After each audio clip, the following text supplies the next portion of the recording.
LEGO Master here, and to celebrate reaching 50 subscribers just last night, I'm going to be doing a special behind-the-scenes video, and this is about the filming and the sets behind the second episode of Thomas and Plastic Friends. It's my Thomas parody series.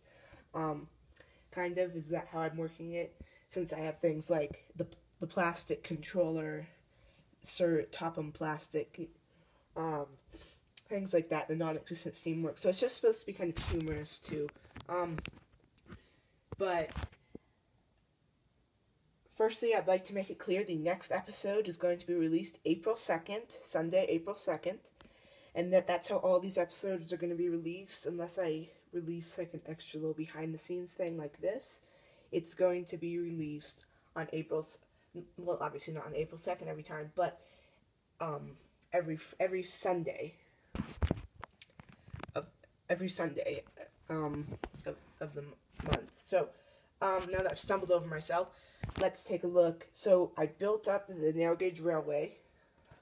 This is actually all of the single rail I have. So you have the whole pulley system. I'll show that to you later because it's motorized. There's Rusty. Go follow me on Google Plus, because I post stuff like that daily. But you see, Rusty in the episode is only going to have to come like to there to push the slate car to get it coupled up. So it doesn't really matter that if he works on here, which obviously, I mean, I could pull him up, but I'm not going to.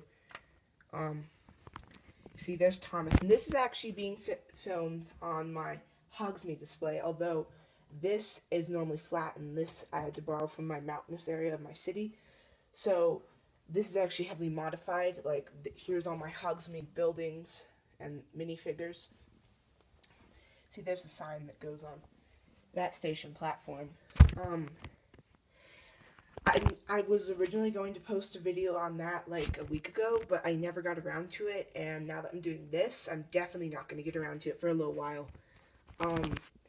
since I need to have the set up. But now, one unfortunate thing about building the set is that this happened to my narrow gauge railroad in my city.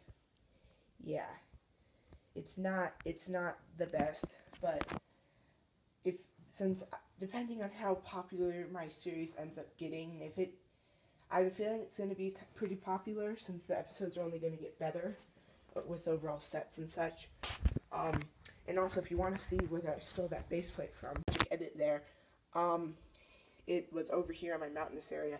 It went right here. And actually, that was a base plate I cut in half. It was a normal 48. No. Those were 32 by 32 base plates. The bright green one, I just cut it in half to make it fit there.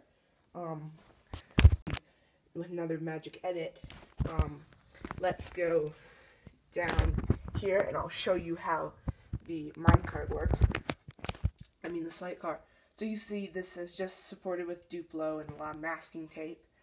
You see, it's actually a fairly steep angle. That's how steep it is. So if I just come in, so it's being operated by a drill, and if I just do this, it sometimes sticks. Well, yes, it's supposed to do that, kind of. But I'll just bring it back to the top. And it can land neatly at the top. And if I just let out a little bit of string and pull it. And obviously in the episode, it will be way less finicky to move, since obviously it needs to be a little more trim. But you get the idea. You see, like that. And if I just switch it, that's the speed it's probably going to run at in the episode. Not that fast, don't worry. It's not going to run that fast. But yeah, so I really think that's all I have to show. Sorry that this Hogsmeade video is now going to be delayed a lot. Probably like another 2 weeks, maybe just a week. But so when I am done filming this, I'm just going to take a good picture of it, then I'll take up all the rails. I'll leave like the whole hill and stuff. I'll take up all the rails and I'll put them back on my narrow gauge railroad, just for looks. Although we'll leave the space, but so that is that is a behind the scenes look at the filming of the second episode of Thomas and Plastic Friends. So, hope you enjoyed. See you in the next one, and bye for now.